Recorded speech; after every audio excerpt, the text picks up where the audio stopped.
The CBS Radio Mystery Theater presents...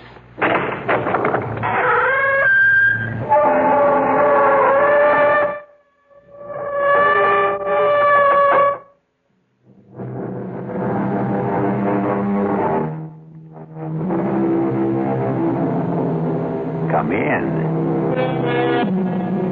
Welcome. I'm E.G. Marshall. Welcome to the fear you can hear. Welcome to the world of terrifying imagination. It gives me a fiendish delight to invite you on a very unusual expedition. For in our tale to come, we are going to travel not to distant shores, not to outer space, but instead backwards in time. Time as the archaeologist knows it. The depths of time. Strange thing about archaeology, it seeks to understand life by the study of death. Can we try to uncover the rest of the body, Professor? Of course. Jimmy, get the 3 or 4 fellows to help you, and do it carefully. There's no way of telling the body's position. Sure thing, Professor. Oh, this is awful. What are we going to do? Don't worry. Ancient bodies are your specialty. Fresh ones are mine. But how do you know it's murder? You surprise me. A suicide may dig her own grave, but you'd hardly expect her to pull the dirt in after her.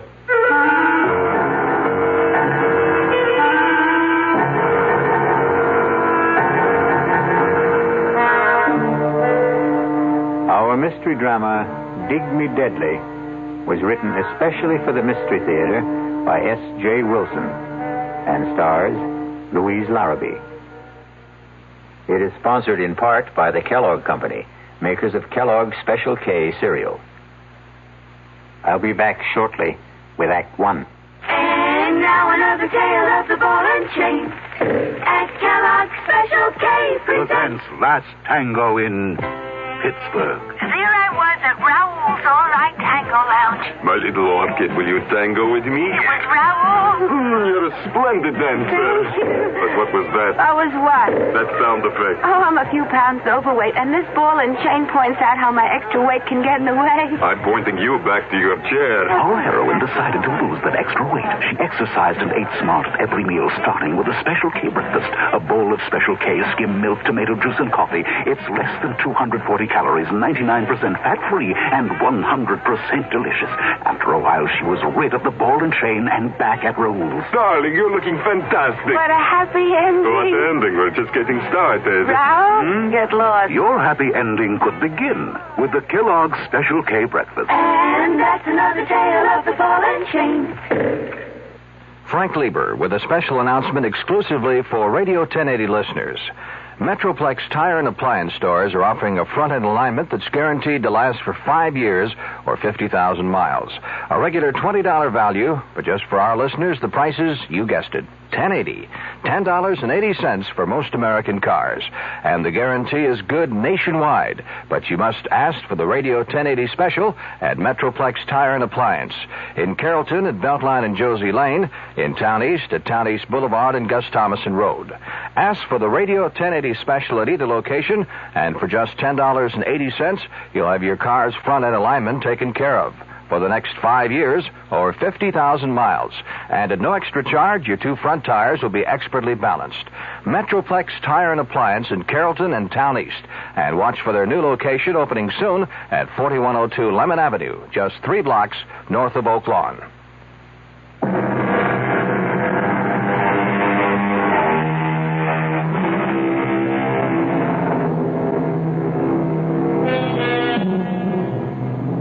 And I know that death is no respecter of time. It often comes unbidden, unexpectedly, even fiercely and murderously. So, get your pith helmets, your sunglasses, your axes, shovels, and all the other paraphernalia you will need to join us in Dig Me Deadly. Young man, why aren't we on a road? Why do we have to cross the desert? Because it's the fastest way to where we're going, Detective Scrubshaw. Not Scrubshaw, Trubshaw. Trubshaw. Detective Claudia Trubshaw. And I bet your last toothpick, which I wish you'd take out of your mouth, that we're really crossing the Rocky Mountains. They're in Colorado. This is Arizona. I know it's Arizona, Sheriff Wiley.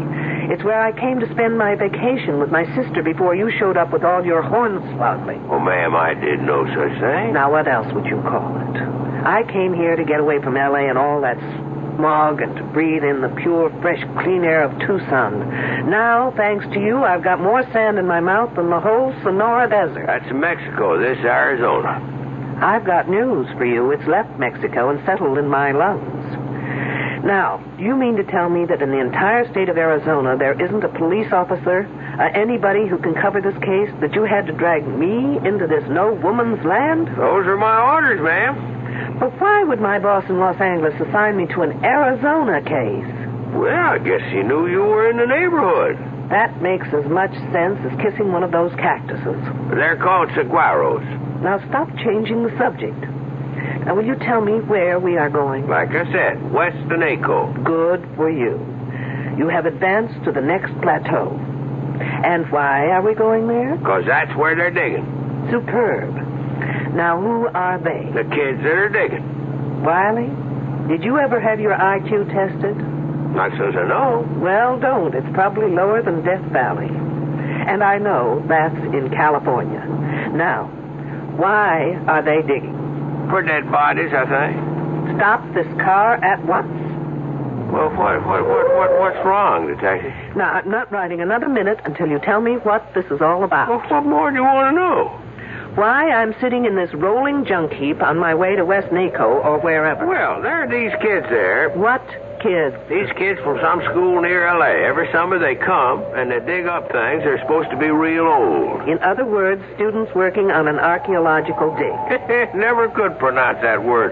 Forget the pronunciation. Just try and make some sense. Well, a few days ago, I am sitting in the sheriff's office when this here girl comes by. Excuse me. Sure, miss. Come on in. Is the sheriff here? Well, the truth is, there is no sheriff. Then who's in charge? Well, I guess I am. Sergeant Deputy Sheriff, you could say, and name is Wiley. I'm looking for help. That's why I'm here. What can I do for you? But you're not a real sheriff. Well, I don't get paid for it, but they give me the badge. Why don't you try me? I'm one of the students working at the Broadfields. The dig. Why don't you sit down? And there's some trouble there. And what kind of trouble? Well, it's just it. I can't tell exactly, but someone's following me. Wherever I go, I have the feeling someone right behind me or hiding and waiting to do something to me. Something terrible. Isn't there anyone in charge? Well, Professor Wilkerson, but he says I'm imagining things. Well, now, have you ever really seen anyone following you? No, but only the other day someone went through my bureau and my luggage. And are they messing? No, but things were all messed up. Now, what's your name? Rogers. Edith Rogers. Miss Rogers. Now, do you have any idea why somebody'd be tailing you or looking through your things? I think someone's trying to kill me. Kill you? Hey, that's serious. Why would anyone want to do that? Because they're afraid of me, scared of what I could do. Well, you don't look like you could trouble a horned toad. What are they scared of? Well, you see, no, I can't tell you. If they found out I came here, they'd do it faster. Anyway, you can't help me. Maybe nobody can. Wait a minute. Wait there.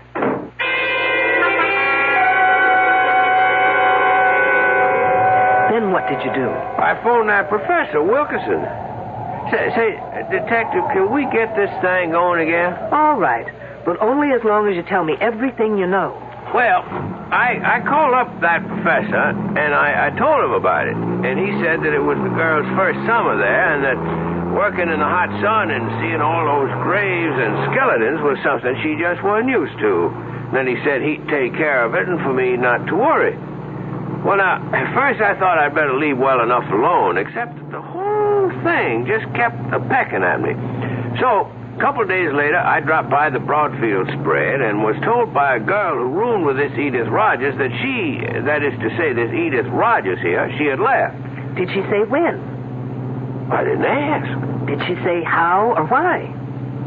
No, and I didn't ask that either. Were her clothes and luggage gone? Gosh, I didn't think to ask that neither. Then how come you thought to ask for me? Well, I called this friend of my father's who is Assistant Deputy Chief of Police. Say no more. You called my boss, Morgan. In other words, this isn't an official assignment, is it? Well, he told me you were in Tucson and to speak to you. And dragging me through this sand heap is your idea of speaking to me. Wiley, if I admit something to you, will you promise never to tell anyone? Sure thing, Detective. I know of only one person who's a bigger fool than you. Who'd that be? Me.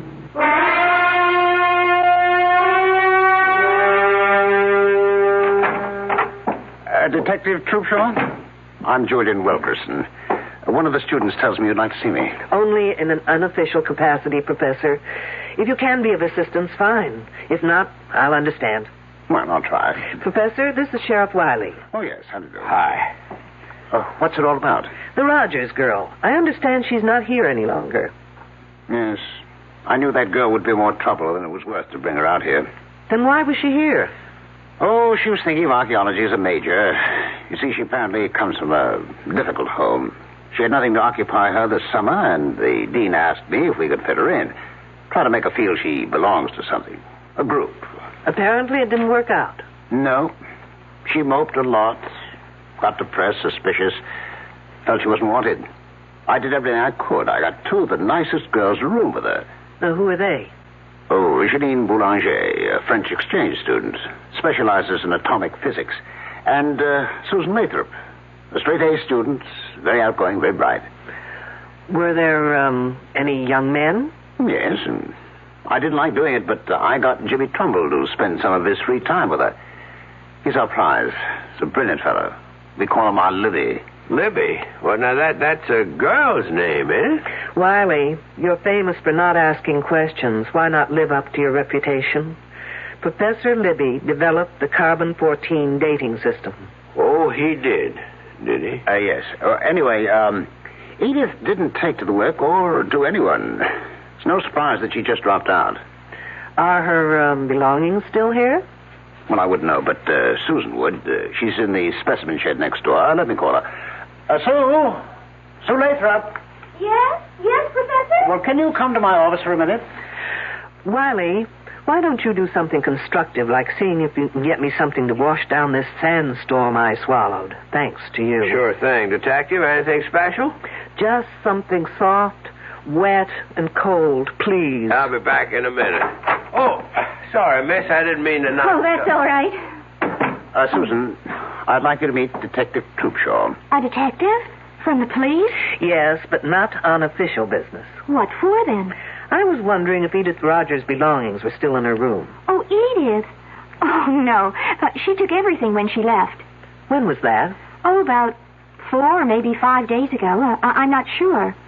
Do you have any idea why she left? Not really. She didn't tell anyone she was going, but then she just didn't get... Well, what can I say? Susan's trying to be discreet. The fact is, the girl just didn't belong.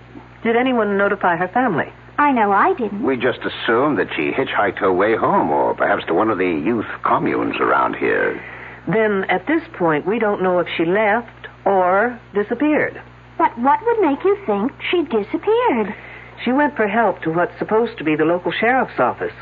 She was frightened, thought she was being followed, that someone wanted to kill her. That's just like her.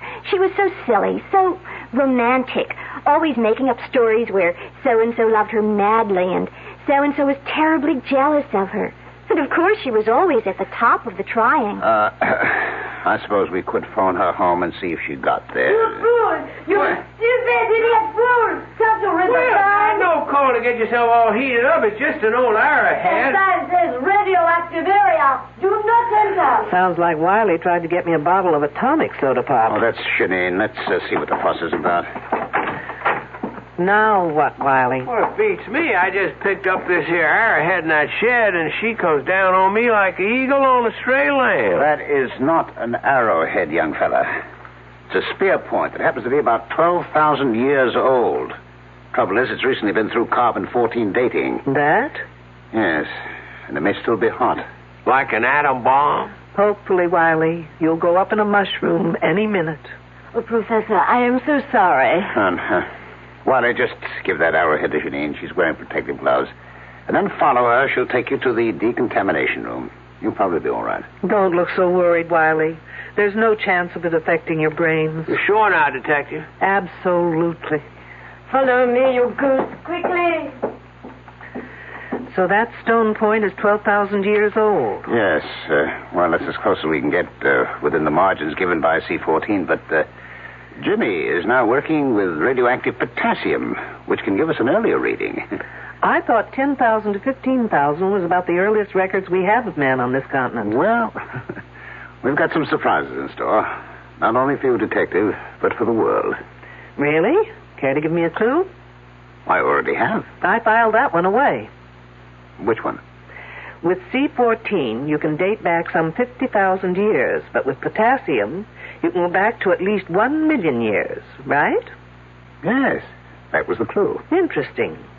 What are you hoping for? It's no longer a hope, Detective.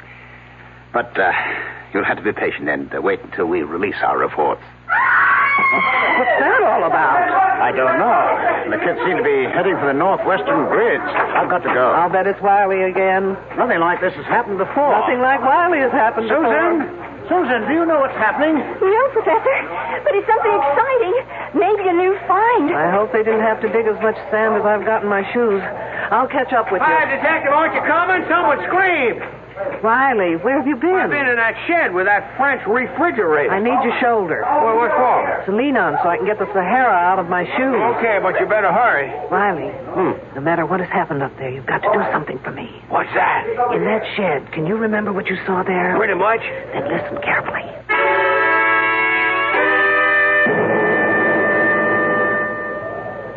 Oh, bon Dieu, it's a woman's hand. And I know whose it is. By the ring. The silver band. Well, whose is it? Edith Rogers. Oh. All right, no one touch anything until Detective Troopshaw gets here. A detective? Lady detective in here. Okay, kids, one detective coming up. Let me through. All right. Yes. Let the detective through, please. Well, from the looks of it, here's a lady who definitely needs a hand. Who found her? I did. And who are you? James Trumbull. I told you about him, remember? Oh, yes, you're Libby, as you call him. Yes. But there doesn't seem to be any digging around here. Is this the way you found her? Just one hand sticking out of the sand? No. I was on my way to the datum point to figure out what the next grid would be when I passed this place and noticed that someone had been digging around here. The sand wasn't as flat as the surrounding area and not as compact. So I began to brush away the top layer until I uncovered this one hand. Professor, have I your permission to supervise this matter until I get official regulations? Well, yes, of course. Thanks. Has anyone been able to identify the hand? Susan, she said it is Edith Rogers. What makes you think that? The silver band. I was with her when she bought it in town a couple of weeks ago. She bought a silver wedding band? I asked her why, and she said she expected to be married very soon. It just sounded like one of her crazy stories, so I forgot about it. I see. Well, rings have been known to change fingers. Can we try and uncover the rest of the body? Of course. Jimmy, get 3 or 4 fellows to help you. Do it carefully, please. There's no way of telling the body's position. Sure thing, Professor. Oh, this is awful.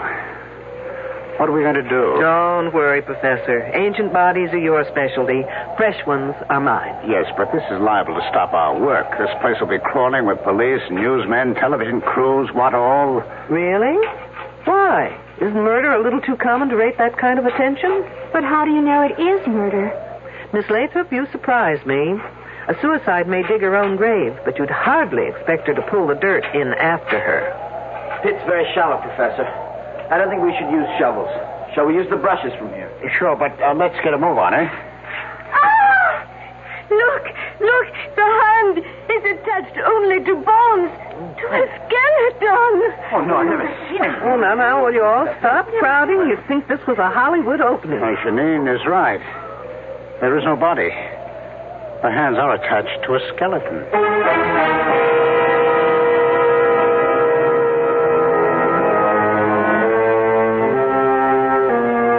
Fully fleshed hands attached to a body that is nothing more than bones. A skeleton. You know, Mother Earth is very miserly about giving up her secrets. But little by little, man has dug them out of her. But never before has there been this kind of puzzle, in which the hands belong to the present and the body to the past. We'll be back shortly with Act Two. Hi, I'm Hal Linden. There's a lot of talk these days about America's energy crisis. Talk about doing without heat, about doing without our cars, about what's going to happen if we run out of fuel. Well, we may not have to run out of fuel if we all work together to conserve the fuel we have. That means turning your thermostats down to 68 degrees during the day and turning them down to 60 at night. It means turning off lights, TV sets, and electrical appliances the minute we're finished with them. It means driving no faster than 50, starting or joining carpools, avoiding the kind of stop-and-go motoring that eats up gas by the gallon. In short, it means saving every ounce of energy we can, every chance we get. So please, do your part to make the fuel supply stretch a little further. For your own sake, don't be selfish. Don't be foolish. Don't be fuelish. This message from the Federal Energy Office and the Advertising Council.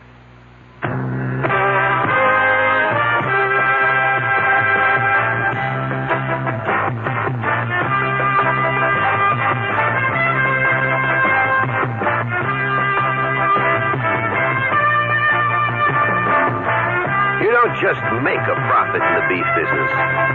You work for it. Working to keep your feeders out of a growth slump. Fighting the diseases and everyday stress that threatens your herd. And always sweating it out with a tight profit margin. Through it all, one name is there to help you. Terramycin. When the going gets rough, nothing works harder, more ways, to give you the kind of protection you need. Terramycin. Depend on it. From Pfizer.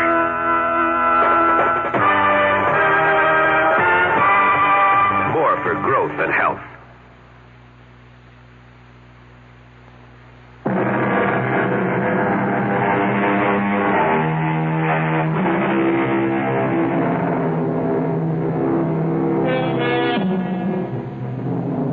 We return to our dilemma.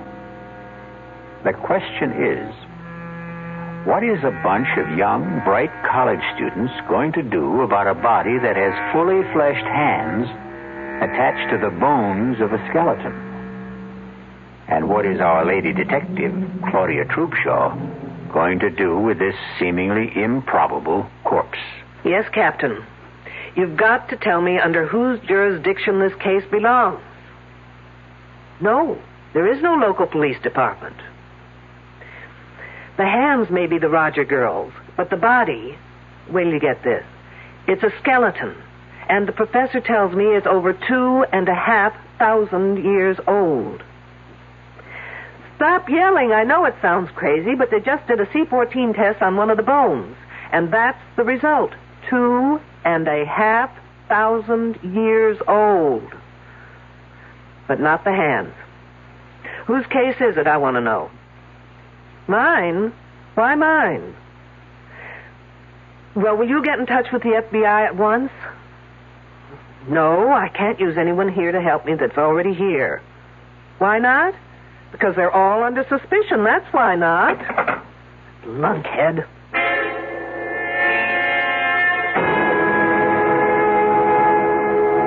It's nice of you, Miss Boulanger, to take time off to have this little talk with me. Professor Wilkerson said I should answer all your questions to the best that I can.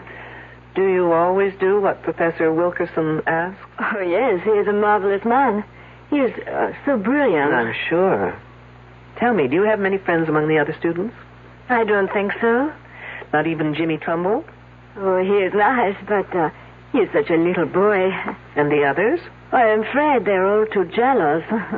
Do you know why? Oh, they think that the professor treats me like a favorite. Well, does he? Of course not.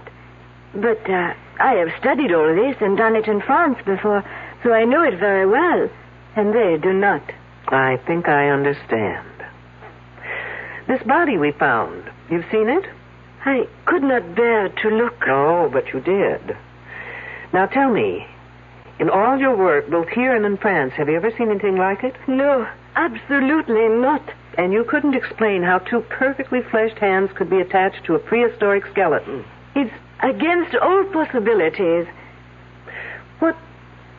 What did you think of Edith Rogers? She was very unfortunate. In what way?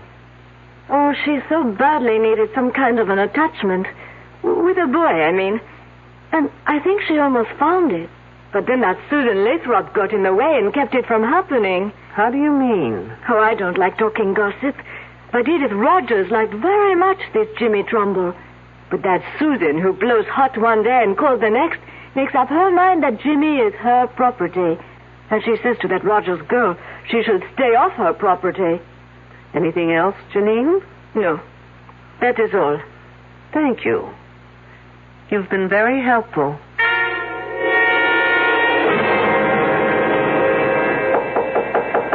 Come on in. Oh, hello, Jimmy. Hello, Detective Troopshaw. Professor Wilkerson says you want to see me. I have just a few questions that may or may not help clear up some of your problems. My problems? No, not yours personally, but the outfit.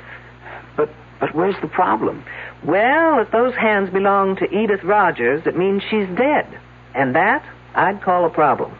This whole thing's crazy. It's some kind of gag. I mean, it's not possible for a skeleton of someone who's been dead for over 2,000 years to have the hands of someone who was alive a week ago, or less. Did you see Edith Rogers about a week ago? Yes, ma'am. I understood you were one of the very few who was sort of interested in Edith Rogers. Well, I was sorry for her. She was lonely and frightened. Did any of the others talk to you about her? No, but Edith had a lot to say about us. Can you give me some idea? Edith thought Susan was a fake, that Janine was phony, and the rest of us pretty silly digging away in over 100 degrees temperature. She just didn't understand why we were doing it. Didn't that make you wonder what she was doing here? Oh, sure. But she was lonely, and she would have done anything to be anywhere. Oh, say, I almost forgot. Something funny happened this morning, and I meant to tell you about it, but with all the rumors and gossip, well, it just slipped my mind. What was it? On my way to the grid we're working on, I ran into this Indian. A really strange guy. He was dressed in some weird Mexican costume and had long drooping mustaches. And he asked me in this queer accent if I knew where Minnehaha was buried. Minnehaha? Was he kidding? Who knows? When I told him I didn't know, he became very sad. And he said his name was Tepexpan, and that his wife had died 10,000 years ago. Tepexpan, no less. The name's sort of familiar. Oh, come on, Jimmy. Even I know that for years the Tepexpan man was considered the earliest specimen of man found in the United States. Oh, of course. What else did he say? Now, let's see. Oh, I wrote it down here. Here it is. He said, "She who seeks shall find the answers in her mind if she can find the man that is called Tepexpan." You're putting me on. No, I'm not, honestly. And then he said that she would find the star of Tepexpan in the south of Tuxpan. Can I have that paper, Jimmy? Of course. Thanks. Tepexpan, my foot.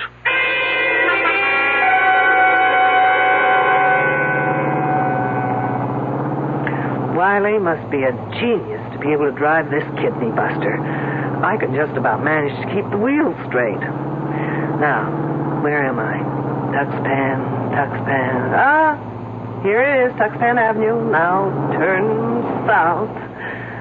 How am I supposed to find the building? The Star of Tuxpan. Ah, lo and behold, a building with a star over the door.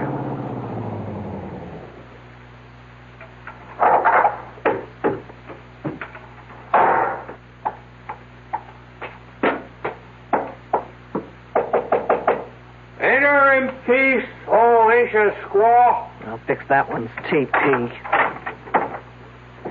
I was told you've been to the ancient burial ground. You have been told well. I go to see my wife. Is she one of the workers at the dig? Oh, no, she toils no more. Your people toil for her. Hit me with that one again. She has been dead for over 10,000 years. I thought it was 2,500. But what's a few years in a romance that's lasted that long, right?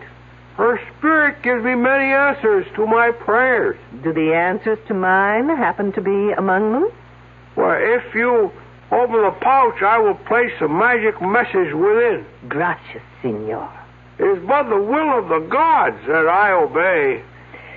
Incidentally, Senor Tepexpan, the next time you speak to the spirits of the gods, find out the name in Indian for fruitcake. As ancient squaw commands. And take that silly toothpick out of your face.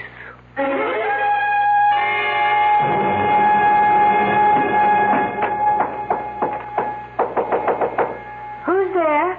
Shirley Holmes. Who? Oh, it's you, Detective. I was just being cute, Miss Lathrop. Shirley, Sherlock Holmes, get it? What's there to get cute about? I see you're packing. I'm leaving. I'm sorry, Miss Lathrop, but you're not going anywhere. Why not? Because everyone stays put until I get the answers to a thing or two. Such as? If the body we found yesterday was Edith Rogers... I told you it has to be Edith. They are her hands. Attached to a prehistoric skeleton. I don't care what the radiocarbon dating says. I was with her when she bought that wedding band. She didn't say anything about when she planned to get married. No. And you didn't ask? I thought she was clowning. So she impressed you as the sort of person who would clown about getting married? I guess she wasn't old-fashioned enough to be serious about it. But most of the girls here aren't into things like getting married. We don't have such hang-ups. And Edith Rogers was a square. Very square. You must have found it a bore to room with her. Frankly, she was a bit of a drag. How did Janine get along with her? They hardly spoke to each other. Because of Wilkerson? How did you know? Do you think either of them got anywhere with him? Janine was making points. Not that she's so hot, but her father's an important politician in France, and Wilkerson is impressed by that sort of thing. Ambitious, eh? Even at his age. Oh, come on, Miss Lathrop. He's not that old. Old enough to have a son who's in college. As a matter of fact, it was good old Edith Rogers who told me that. Did she tell you anything else? Nothing important. Have you ever seen anything like that body before? Never. Think hard. Maybe an experiment done on an animal in a lab or in the dating shed? No. Besides, I'm not allowed in the shed. Why not? I don't get to work on dating until next term. Oh, I guess I'll have to take my own advanced course with Professor Wilkerson. That's Janine. I was waiting for the second moccasin to drop. Let's go.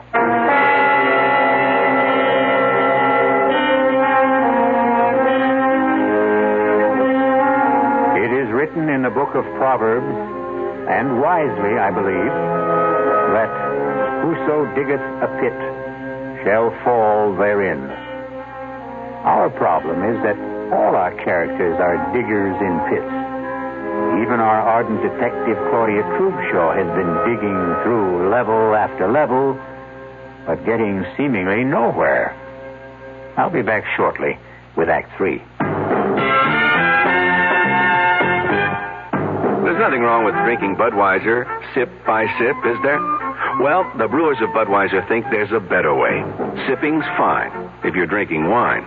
But Bud is the king of beers, a hearty drink.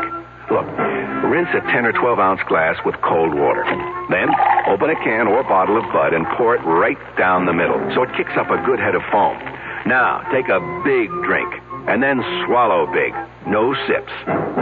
That's how it should be done. More taste, more beer drinking enjoyment. Thanks to exclusive Beechwood aging, Budweiser has a smoothness that lets it go down especially easy.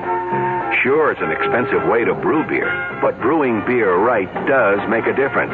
That's why, when you say Budweiser, you've said it all.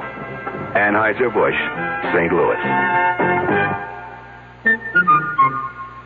There's no satisfaction quite like the satisfaction of getting a bargain.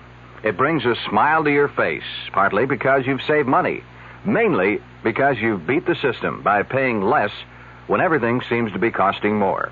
Hi, I'm Frank Lieber.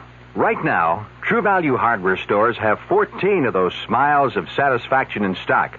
They're kitchen helpers from Echo and from Foley. You can get 2 for just 88 cents.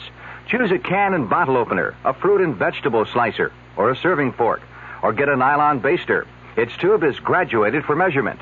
And there's a 2.5-inch strainer for making egg coffee, for straining loose tea, or for separating orange juice from its pulp and seeds. You can get 2 of these kitchen tools for just 88 cents. That should make you smile with satisfaction. You'll grin from ear to ear when you see the rest of the 2 for 88-cent bargains at the True Value hardware store near your home.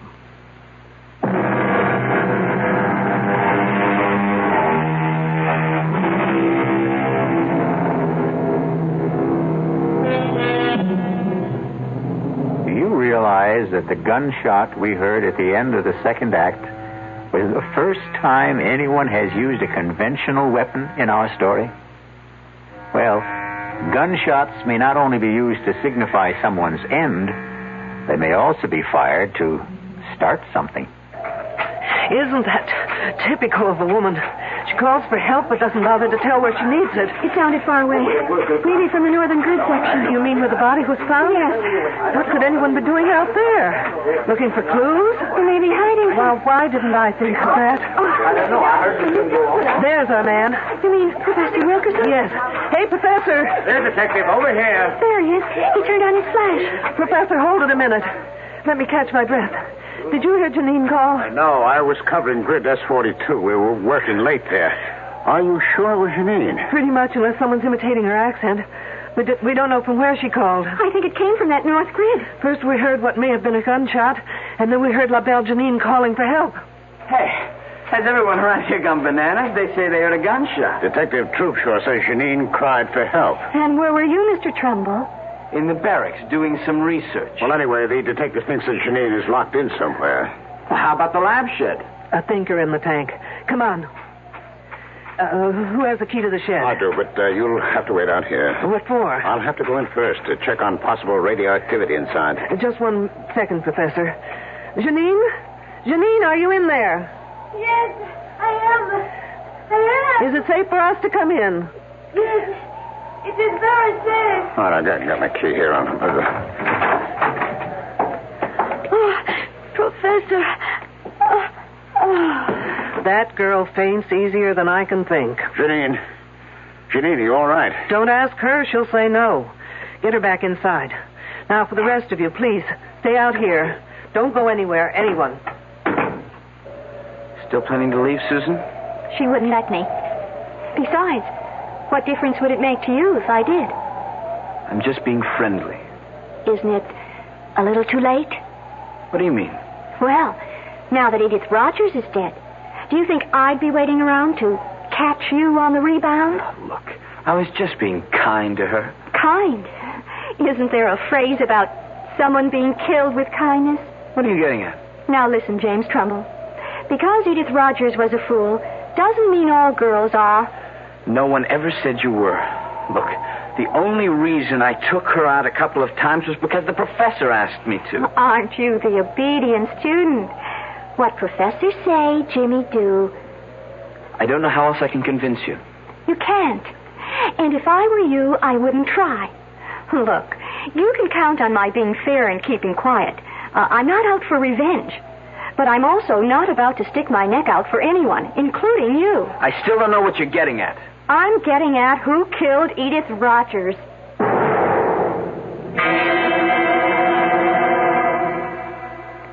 I don't know why it is, Professor, but I've never seen a woman in a faint whose legs didn't look lousy. Oh, what happened? That did it. It always does. Janine.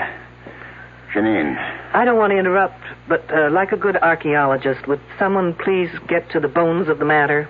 I'm speaking as fast as I know. I heard a noise at the window. What kind of noise? The window was opening. Wasn't it locked? It's always locked. So I went to see what could be happening, and already there was this man climbing inside. What was he like? He was an old Indian man with long mustaches. I told him to get out, that it was dangerous to be here. And then? He would not say anything, but stood there. So I ran back to the lab room where I have my pistol. And when I returned, I found him in the specimen room. He had a leather bag tied around his waist. It was open. Did you see him put anything in it? No, but I held up the pistol and told him I would shoot if he didn't put back whatever he took. So he put his hand in the bag and took something out and threw it in my eyes. Then I pressed the pistol. What did he throw? Little things. I don't know. Let's take a look. All right. Now, wait. Here on the floor. It's thin slivers. It's maybe wood. Let's take a closer look. No, don't touch them. For heaven's sakes, why not? They may be hot. I'll get the counter. Is anything missing, Miss Boulanger? I have not looked. Well, do that little thing. And, Miss Boulanger, the next time you find that you're stuck in here, just open the lock and walk out.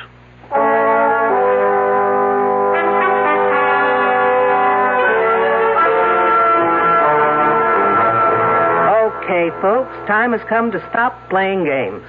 What kind of games? The game where one hand washes the other. Now, since you've got seniority, Professor, we'll start with you. What kind of a game could I possibly be playing? Well, as a professor, you're a great show. As a poker player, you're stupid. Oh, really? You don't know how to bluff. Remember how you insisted that spear point Wiley took from the shed had to be radioactive? Well, you were lying. How dare you? When it comes to the truth, Professor, I'm very daring. That spear point was in perfect condition. If it had been dated, a piece of it would have had to be missing. How could you know that? What do you think they teach us at the police academy? Home economics? Now, putting it simply, the less carbon-14 in an object, the older it is, right? That is correct. And the older, the more valuable. Sure, that's what we're here for, to find evidence leading back to the first human being in America. And when you can't find it, well, then you can fake it, can't you? What do you mean, Detective? There's no dating equipment in that shed. You are preposterous. Wait till you hear how preposterous I really am. Only 2 people have been allowed in that shed. You and Miss Boulanger. Yes, those are the rules. Well, a certain friend of mine broke those rules. Senor Tepex Pan, if you please. Fancy, how about that? Now, if you'll just get rid of those tired handlebars from under your nose. Glad to. They sure itch. Wiley. The sheriff. The one who asked me questions about Edith. Right. And he got into that shed not to take things, but to return them. Didn't you, Wiley? I sure did. But, what did you take that had to be put back? That old spear point and the nozzle on that machine. The head? The bombarding head? And I took them both to Tucson to have the experts there take a look at them. And they confirmed my best suspicions. Professor Wilkerson, you and Miss Boulanger were faking your specimens, making them older. That's one accusation I won't buy. You can always return it for credit when I open that department. Meanwhile, you were bombarding those specimens repeatedly, trying to get them to date more than 50,000 years. Professor, did you do that? I just can't believe it. Why not, Trumbull? You invented the machine. Well, only by accident. It was a fluke. And you told your esteemed professor about that fluke, and he told you to keep it under wraps. Yes, I did keep it under wraps. I never wrote a paper. Well, how'd they know about it in Tucson? Well, I sent them a report, but only for their opinion. Trumbull, you're a damn fool. You know, Professor, you're just plain not nice. Here we girls spend fortunes trying to keep young, while you try to make a fortune aging us. Which brings me to Edith Rogers. Of those present, only Wilkerson, Trumbull, and Miss Boulanger knew how to operate that machine. Oh, no, wait, They ought to be arrested at once. You'd like that, Miss Lathrop, wouldn't you? It leaves your hands clean, so to speak. Now, listen, Detective, I had no reason. Getting her pregnant and being blackmailed to marry her isn't a reason? Come off, Professor. He did? The professor? Surprised, aren't you, Miss Lathrop? But why would I want to hurt that Edith Rogers? You knew she had something on the professor, else she wouldn't have been here. But when you heard about the wedding ring, you thought you just might lose not only your professor, but more importantly, that machine. I'm sorry. What's going on here? I'm all lost. So am I, Trumbull, when it comes to you. I can't figure what you had to do with all this. Well, he may not be that innocent. He did try and make time with Edith Rogers until she dumped him. Well, that's not true, Susan. You're calling me a liar? I think you and your two pals are all to blame for that girl's death. You all deserve to be murdered. And this time, Miss Lathrop, you'd do it properly, wouldn't you? What are you talking about? Trumbull, did you ever tell Susan here about the machine? Well, yes, sort of, but not how to work it. I hadn't finished it then. But she was smart enough to know how it could be used. You're just guessing. True. But then came the monkey wrench. Trumbull began dating Edith Rogers. I didn't care. Not until she bought that wedding band. Now, why would that girl buy her own ring? You know why. Because no woman would go to a doctor for that kind of an examination without the necessary decoration on her finger. What's that to do with me? While Janine thought it was the professor, you thought it was Jimmy Trumbull, who might be the father. First, you threatened Edith Rogers. But when Jimmy tried seeing her again, you took no chances of ever losing that machine, and you just removed her from the scene. You're crazy. Not crazy enough to use a machine I knew nothing about, because that's what you did. You know, your biggest mistake was in tying Edith Rogers' hands over her head before opening that machine full blast. Those hands were protected by the lead shield over her head. Of course. Only the lead shield could have saved those hands, kept them from dating back. The result? A 2,500-year-old skeleton with Edith Rogers' hands. Okay, Detective. Who saw me? Where's your proof? Yours were the only fingerprints found on the bombarding head Wiley took to Tucson. Susan, you didn't work that machine without gloves, without protection. Why? What's wrong with that? Oh, good Lord. You didn't. What are you saying? Oh, no. Your body's probably got more than 600 radioactive units in it right now. You're trying to scare me. It's not true. Susan, 400 units are fatal. Help me. Someone help me. Or I die. Help me. Help. Help.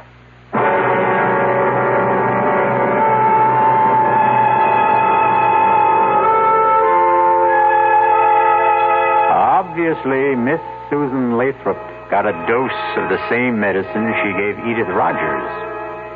Except in her case, its effects will be much slower and very much more painful. Sad. Very sad. But it will save the state a great deal of money. I'll be back shortly. Well, it's all right to tell one lie, isn't it? You can't. Then how about lying just a little bit? Not a little bit. You mean you can never lie? Never. Well, why not? Because when you tell a lie, Yeah? it gets dark inside your heart. You mean that just one lie will make your heart dark? It makes you sad, too. Oh, then what should you do if you tell a lie? Well, you just say I'm sorry. And then what? Then the light goes inside your heart. Oh, the light goes on? Yeah. Oh, a light doesn't really go on in your heart, does it? Yes, it does. Well, how do you know? Because the light in your heart will shine in your eyes. Oh. And then you'll be happy. I wonder why people tell lies. I wonder why, too. From the Franciscans, with love.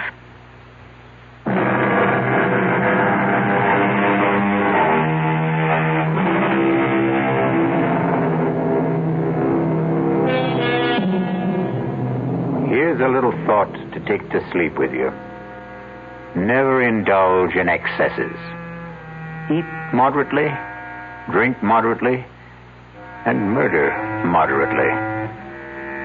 Our cast included Louise Larrabee, Mason Adams, Ralph Bell, Corrine Orr, Ann Costello, and Christopher Tabori.